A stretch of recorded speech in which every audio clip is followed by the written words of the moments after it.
Now, is there some crazy stuff going on in Tallahassee and elsewhere? Yeah.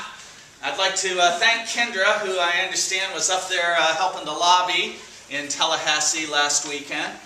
My executive director, Richard Martin, is also the president of the Florida Coalition for the Homeless. So he's representing the whole state. And when the governor issued his budget earlier this year, programs for the homeless were zeroed out. And in fact, he even proposed eliminating the word homeless from Florida statutes. I guess that's one way to make the problem go away. Well, one of the people who is working with me is former Senate President John McKay. And when John McKay was president of the Senate, he was considered a conservative Republican. Well, be that as it may, John McKay is a compassionate man, and he's somebody who did not turn his back on the homeless. And John McKay was the one who wrote these statutes that established an Office of Homelessness in the state statute, and who helped establish my agency, the Suncoast Partnership to End Homelessness. And in any event, a whole bunch of us have been lobbying, our individual legislators, and there's been lobbying en masse in Tallahassee. And right now, our programs are not zeroed out with the legislature. Right now, the funding remains. Now, the budget negotiations are ongoing, and who knows what crazy stuff will happen at midnight next Tuesday or whenever the legislature convenes. But I'm here to tell you, no matter what happens in Tallahassee, no matter what happens in Washington, we are not giving up. This is really a community-based effort, and when we are done, we will go to government and we will tell them what we want and what we need. But we're not, this is coming from the bottom up, not from the top down. So, that's what I wanted to let you all know about what we're up to. I will hope that the club, when I set the meeting on homelessness for Northport, I'm hoping that maybe the club will let you all know. And then what I would like you to do to help me, help get the word out. Help get the word out to anyone that you know who might be interested in this issue. If you know of a church that is serving dinners, if you know of an agency that doesn't have proper facilities to fulfill their mission, let them know about this meeting, because I want to hear from the people of Northport about what you want this community to be. And then I will do my best to help you achieve that. Because after we write this plan, it's not going to sit on the shelf. The real work will begin after the plan is done. That's when we get in the implementation phase, and that's when I'll ask to come back to let you know what you can do to help implement the 10-year plan to prevent and end homelessness. Thanks.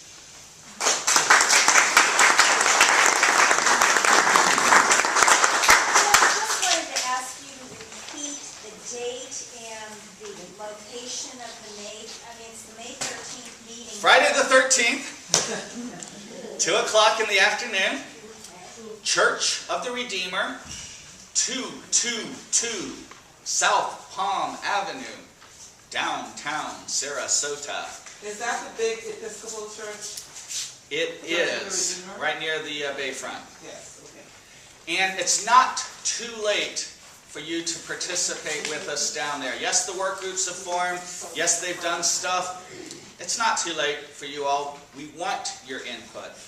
But that's why I'm also going to come up here to Sarasota, to Northport, because I know it's tough for you all to sometimes get to Sarasota, and everything seems to take place there. So I want to do a meeting up here so that nobody at the end of the process can say, well, we never had a chance to participate. We're going to give you that chance. Mark. What's been your biggest success so far? Actually it's been some little successes that have been kind of cool. When I did the meeting in Venice, we had some homeless citizens there. And that's probably been the biggest success, is we've had a lot of homeless citizens participate. And so I asked one of them in front of everybody, I said, well, not to embarrass you, I said, but what's your biggest challenge on a day-to-day basis? And he said, taking a shower and getting my laundry done. Well, there were some ladies there from Northport, and they said, you know what?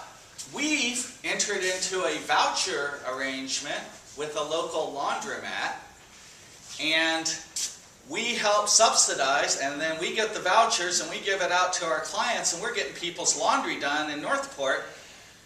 And they started talking with some people from Venice, and by the end of the afternoon, progress had been made to establishing a similar voucher system in Venice.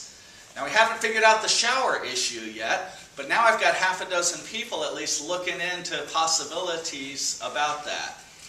So the little successes so far, I'd say the biggest success has been the participation of the community and the knowledge that people do care about this issue and want to fix it. Yes, ma'am? Now, I do understand that you are addressing homelessness from an adult point of view. Now, in Northport, there is basically a growing problem with homelessness for teenagers. Now, have you encountered that issue elsewhere, and what, if any, recommendations have you implemented that could probably help us? I have. In fact, every meeting I go to, I've learned a lot. And that particular issue is the one I've been really getting an earful about. One thing I never realized was the problem of foster children who were aging out of the system. And it turns out that there is some potential assistance available for them that it seems like a lot of them don't know about. So that's going to be one of our strategies, is to try to get the information out to the foster children. And there's also a lot of smaller groups that are trying to help those kids. But in the Venice meeting, I had Sandra Terry there from Laurel. And she made exactly the same point that you did. She said down in Laurel, there appears to be a large population of homeless young people, 18 to 24, and they're using the Laurel Civic Center for their showers, and there doesn't seem to be any services that are being directed for them. So, I don't have an answer right now, but I am aware of that problem, and we're trying to figure it out. Not only teenagers, but children. Children. And who, aren't able to go to schools because schools require an address before Let me tell you. And also homework. Where do you have computer access for homework if you don't have a place to live? So it really does impact not just teenagers, but children. Let me just mention a program, Schoolhouse Link. And the program director is Ellen McLaughlin, who's on my board of directors. And I've been hearing the same thing.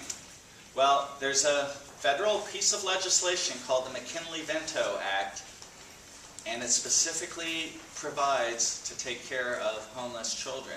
And so Ellen's job is to implement that act and assist children who are in transition so they don't have to keep switching schools, so that she can get them transportation to school, so she can get them assistance with homework. They have a good website that describes some of their programs, Schoolhouse Link, Sarasota. That's a good starting place. But I wanted to ask is, are you putting this problem in part of your long-term strategy Yes. dealing with homeless? And that was We have school board members who are participating in our plan. And there's some stereotypes about the homeless. When we think of a homeless citizen, I think we all might have the same vision of, some older guy drinking out of a paper bag on Main Street. The fastest growing segment of the homeless population are school-age children. And when I've been giving that message out to people, it's been getting a tremendous response. Everybody wants to help the children, and I do too. And that is a key component of both our prevention and services work groups. So, yes. Henry. I know in Venice there's a pretty extensive program of providing meals for the homeless, which is organized by a number of the churches and others. Do you see that being integrated with the overall plan? Yes, Carolyn Mason is my co-chair of this plan, and she's been helping get Sarasota County government involved. Commissioner Mason and I have been going to some of those community dinners so that we can meet with the providers and with the citizens who are being served. And you've got some tremendous people here in Northport too that I've been starting to hear from who are trying to do the same thing. Again, we're trying to bring people together so that the churches in Northport know what the churches in Venice are doing. And maybe we can figure out ways to work together better. I just heard about 2 programs. One I'm going to hear about more tomorrow called Backpack Kids Yeah. for helping package meals for children to take home on the weekends. And also a group called Joy in Sarasota that is helping those who are aging out of the foster care system. Are you familiar with Joy? I have met the woman who's running Joy, and I have been hearing about the Backpack Kids as well. Do you envision having a center like the one in Bradenton in either Sarasota or Venice or? Maybe. Or I'm trying to do this without imposing an agenda upon the communities. I want to know from Northport if that's what you want. Now in Sarasota we have the Resurrection House, which is similar to a one-stop center. It just doesn't have nearly the space or the amenities. So yes, I am hoping that something like that emerges, particularly for southern Sarasota County, which I encourage my work groups do not forget. We do have Backpack Kids here in North. Yes. I didn't know if the whole group is aware of that or not. In fact, it may be one of the most active groups, and that's why, I mean, I know there are a lot of caring, compassionate people in Northport who are interested in these issues. We just got to harness these energies. Yes, ma'am. I'd like to mention or point out the fact that there's this one thing that every community, I think, across the nation sometimes does not like to address. Nobody wants a homeless facility in their neighborhood. How are we supposed to get those homeless members of our community immediate shelter if nobody wants them in their neighborhood? I mean, it's got to be established somewhere. I mean, I'm trying to figure out how do we get our government and our community to agree that at some point we're going to have to do something other than all of the little pieces that you're talking about. And I'm not saying, don't get me wrong, I totally appreciate all of the efforts and it's wonderful. But we're going to have to deal with making sure that these people have a place to stay. Shelter, real shelter, not just in a park and not just a shower or food. When is the community on one side and the leaders on the other side going to be able to come to that point where we agree somewhere in our community, whether it's in Northport and every little section of the county, where are we going to put a shelter? We need shelters. People don't want to hear that. They don't want to deal with the shelter issue. So, 2 weeks ago in Sarasota, they let me take over Tiger Bay, which is the big political gathering in Sarasota for lunch. And I brought in Senator McKay, and I brought in Captain Sutton from the police department, and I also brought in Sheila Lopez, who's a 73-year-old woman who's the head of Catholic Charities in Pinellas County. And so Sheila Lopez told Tiger Bay the story of what happened in St. Petersburg, where hundreds of people were living under the interstate in tents. And about 5 years ago, the St. Petersburg Police Department went in and slashed everybody's tents. And it was a real black mark for the city of St. Petersburg. And that was what took them to come to the realization that they needed to do something. They turned over 10 acres to Sheila in an industrial type area near the St. Pete Clearwater Airport. And she has built a tent city there with about 350 tents, with sanitary facilities, with a dining hall where the service providers can come in. And unfortunately, a week before Tiger Bay, a tornado went through that and totally destroyed the tent city. And Sheila had been doing laundry and soliciting tents for 96 straight hours and still made it to Tiger Bay to tell her story. Now, as you can imagine, up until that point in time, even mentioning the word tent city in the city of Sarasota had gone over like a lead balloon. But at least on this particular day, it entered the conversation. And I'm not saying that that's going to be the ultimate solution. I'm not saying that at all. But what I'm saying is this process gives us an opportunity to come up with solutions. And the only way we can work with the neighborhoods is to be completely transparent and respectful. We can't sneak in a homeless shelter and then ask the neighborhood to accept that. If we are going to build facilities to house our people, we need to do this in an open and respectful fashion that engages the whole community, where we figure out the location issue. That was what I was just telling the last group. We got to figure out some location issues. And there's no problem that together we can't overcome. Will there be resistance? Yes, there will. But can we overcome it? Yes, we can. Yes, we can. Thank you all so much.